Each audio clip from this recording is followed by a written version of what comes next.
नमस्कार।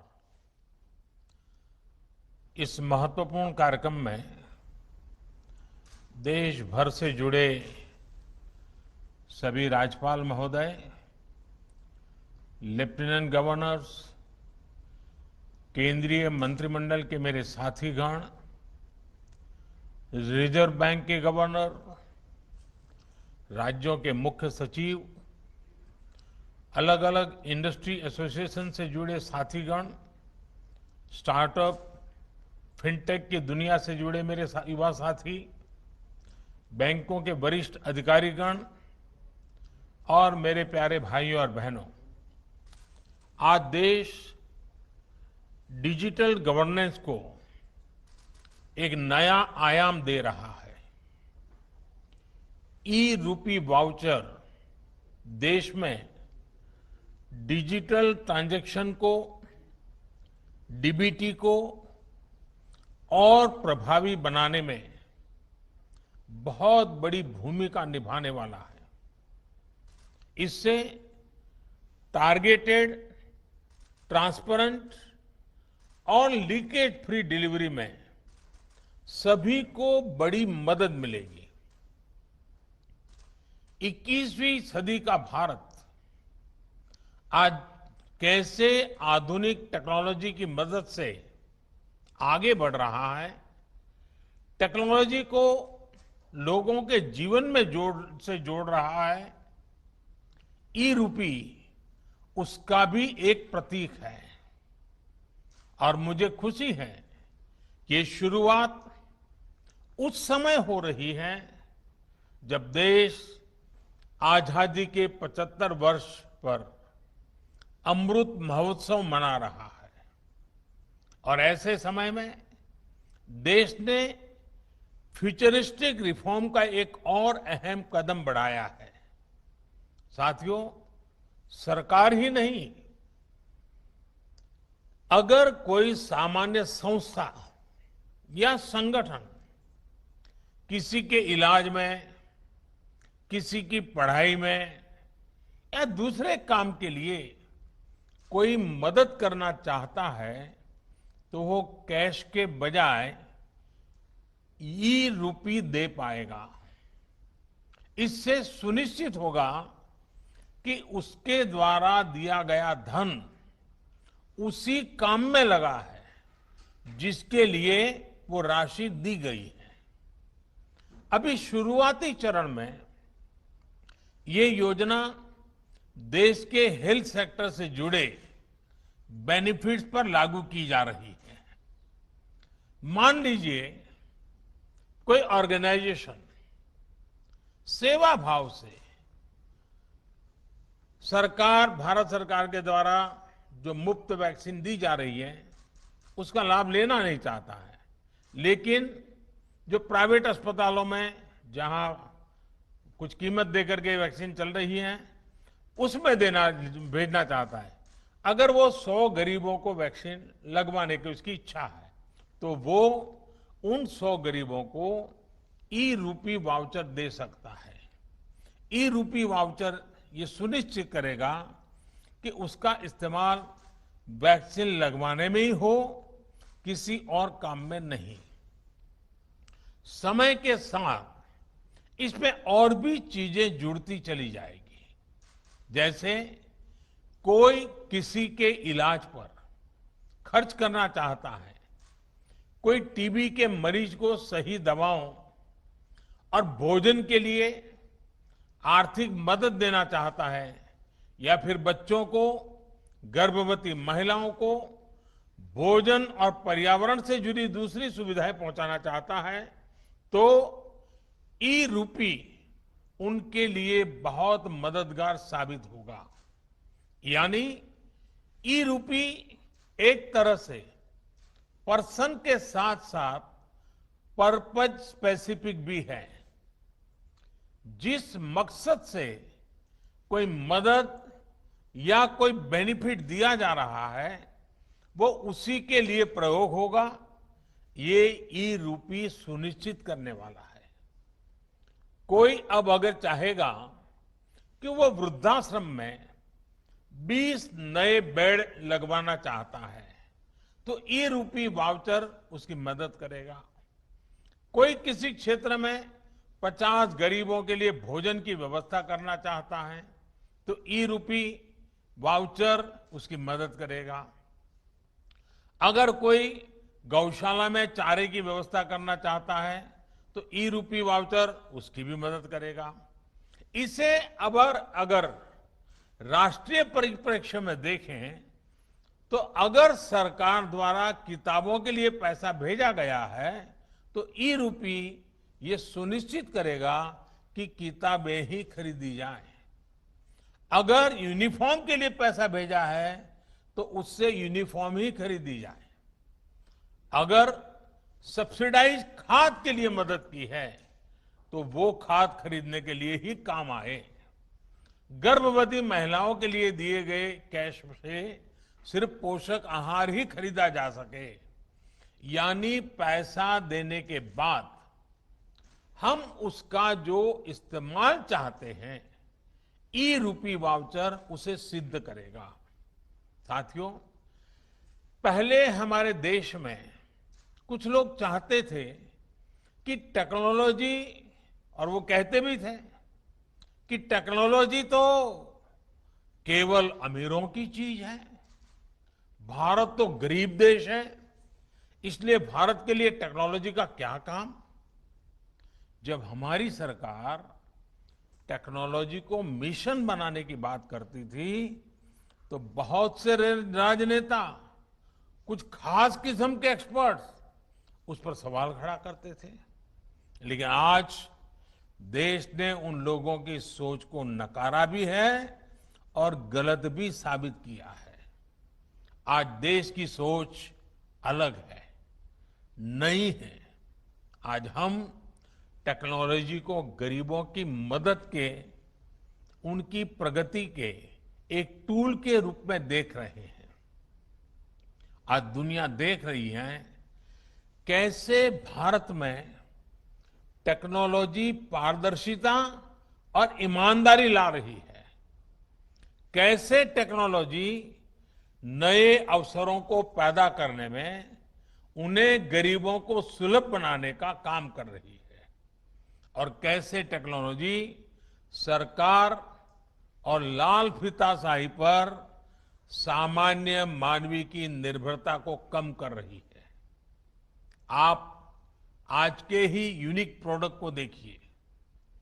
आज हम यहां तक इसलिए पहुंचे हैं क्योंकि देश ने जनधन खातों को खोलने, उन्हें मोबाइल और आधार से जोड़ने और जैम जैसी व्यवस्था के लिए वर्षों मेहनत की है।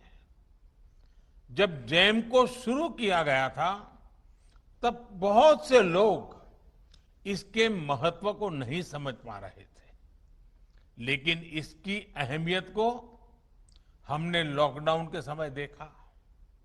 जब दुनिया के बड़े बड़े देश परेशान थे कि लॉकडाउन में कैसे अपने गरीबों की मदद करें, लेकिन भारत के पास एक पूरी व्यवस्था तैयार थी। दूसरे देश अपने यहां के पोस्ट ऑफिस और बैंक खुलवा रहे थे तो वहीं भारत महिलाओं के बैंक खातों में सीधे आर्थिक मदद भेज रहा था। भारत में अब तक डायरेक्ट बेनिफिट ट्रांसफर के जरिए करीब 17.5 लाख करोड़ रुपए सीधे लाभार्थियों के खाते में भेजे जा चुके हैं। आज केंद्र सरकार 300 से ज्यादा योजनाओं का लाभ डीबीटी के माध्यम से, डायरेक्ट बेनिफिट ट्रांसफर के माध्यम से लोगों तक पहुंचा रही है। लगभग 90 करोड़ देशवासियों को इसके तहत किसी न किसी रूप में लाभ हो रहा है।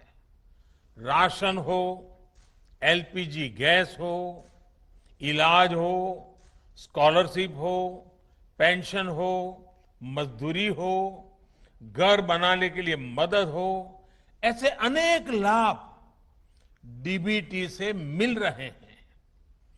पीएम किसान सम्मान निधि के तहत 1,35,000 करोड़ रुपए सीधे किसानों के बैंक अकाउंट में पहुंचाए गए हैं। इस बार तो किसानों से जो गेहूं की सरकारी खरीद हुई है उसका लगभग 85,000 करोड़ रुपए सीधा किसानों के बैंक खाते में ही ट्रांसफर किया गया है। इन सारे प्रयोगों का बहुत बड़ा लाभ ये हुआ है कि देश के करीब करीब 2.25 करोड़ रुपए से अधिक गलत हाथों में जाने से बचे हैं। साथियों, भारत आज दुनिया को दिखा रहा है कि टेक्नोलॉजी को एडप्ट करने में, उससे जुड़ने में वो किसी से भी पीछे नहीं है। इनोवेशंस की बात हो, सर्विस डिलीवरी में टेक्नोलॉजी के इस्तेमाल हो, भारत दुनिया के बड़े देशों के साथ मिलकर ग्लोबल लीडरशिप देने की क्षमता रखता है। पिछले 7 सालों में भारत ने अपनी प्रगति को जो गति दी है उसमें टेक्नोलॉजी के सही इस्तेमाल की बड़ी भूमिका है। आप सोचिए, क्या 8-10 साल पहले किसी ने कल्पना की थी कि टोल बूथ पर करोड़ों गाड़ियां बिना किसी फिजिकल ट्रांजैक्शन के लेन देन से निकलेगी? आज के फास्टैग से ये संभव हुआ है। क्या 8-10 साल पहले किसी ने सोचा था कि दूर सुदूर गांव में बैठा कोई हस्तशिल्पी अपने प्रोडक्ट दिल्ली के किसी सरकारी दफ्तर में सीधे भेज पाएगा? आज जेम यानी government e market place portal से ये मुमकिन है। क्या 8-10 साल पहले किसी ने सोचा था कि हमारे सर्टिफिकेट्स, डॉक्यूमेंट्स हर समय डिजिटली हमारी जेब में होंगे और हर जगह एक क्लिक पर इस्तेमाल हो पाएंगे? आज ये डिजी लॉकर से मुमकिन है। क्या 8-10 साल पहले किसी ने सोचा था कि भारत में एमएसएमई सेक्टर के उद्यमियों को सिर्फ 59 मिनट में लोन अप्रूव हो पाएगा? आज भारत में ये भी मुमकिन है। और इसी तरह 8-10 साल पहले क्या आपने सोचा था कि आप किसी काम के लिए एक डिजिटल वाउचर भेजेंगे और काम हो जाएगा? आज ये भी ई रूपी के जरिए मुमकिन हो चुका है। मैं ऐसे कितने ही उदाहरण आपको गिना सकता हूं। इस महामारी के दौरान भी देश ने तकनीक की ताकत को महसूस किया है। आरोग्य सेतु ऐप का उदाहरण भी हमारे सामने है। आज ये ऐप सबसे ज्यादा डाउनलोडेड ऐप में से एक है। इसी तरह कोविन पोर्टल भी आज हमारे वैक्सीनेशन प्रोग्राम में, वैक्सीनेशन सेंटर के चयन में, रजिस्ट्रेशन में, वैक्सीन सर्टिफिकेट प्राप्त करने में देशवासियों की बड़ी मदद कर रहा है। पुरानी व्यवस्था चल रही होती तो वैक्सीनेशन लगवाने के बाद सर्टिफिकेट के लिए दौड़ना पड़ता रहता है। दुनिया के कई बड़े देशों में भी आज पेपर पर हाथ से लिख करके सर्टिफिकेट दिया जा रहा है, लेकिन भारत के लोग एक क्लिक में डिजिटल सर्टिफिकेट डाउनलोड कर रहे हैं। इसलिए आज भारत का कोविन सिस्टम दुनिया के कई देशों को आकर्षित कर रहा है। भारत इसे दुनिया के साथ साझा भी कर रहा है।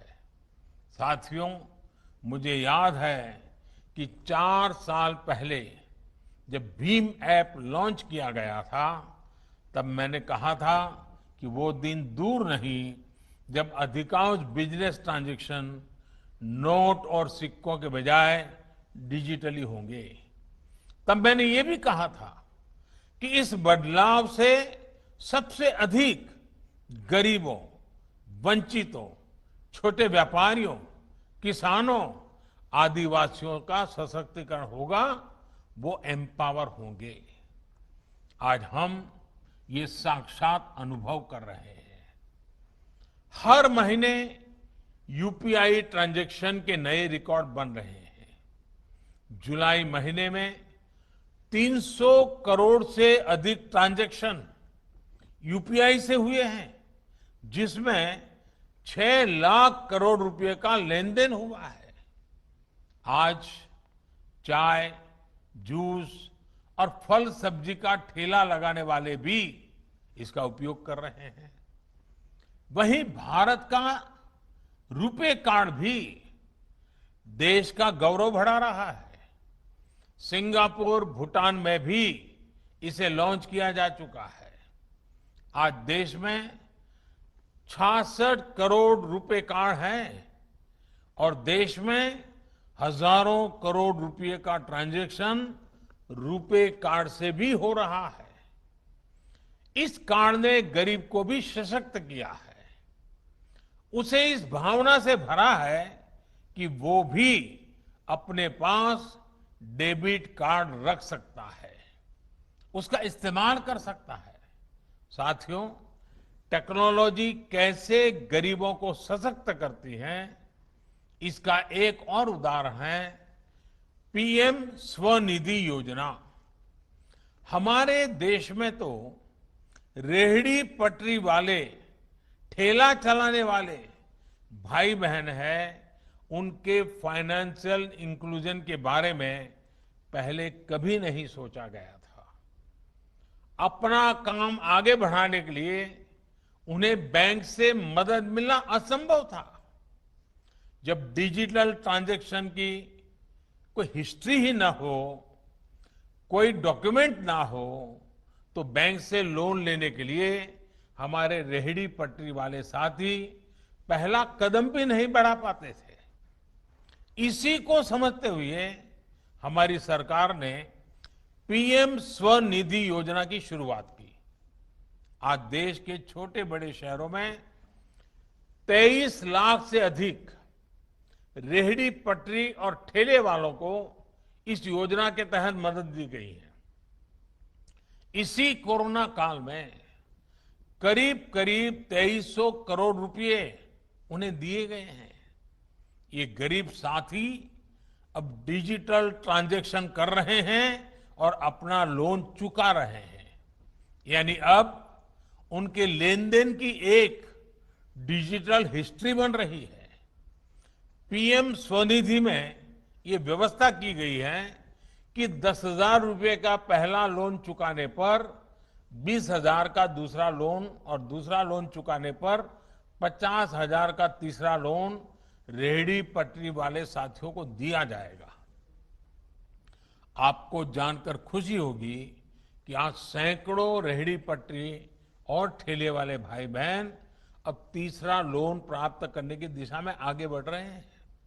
साथियों, देश में डिजिटल इंफ्रास्ट्रक्चर और डिजिटल ट्रांजैक्शन के लिए जो काम पिछले 6-7 वर्षों में हुआ है, उसका लोहा आज दुनिया भी मान रही है।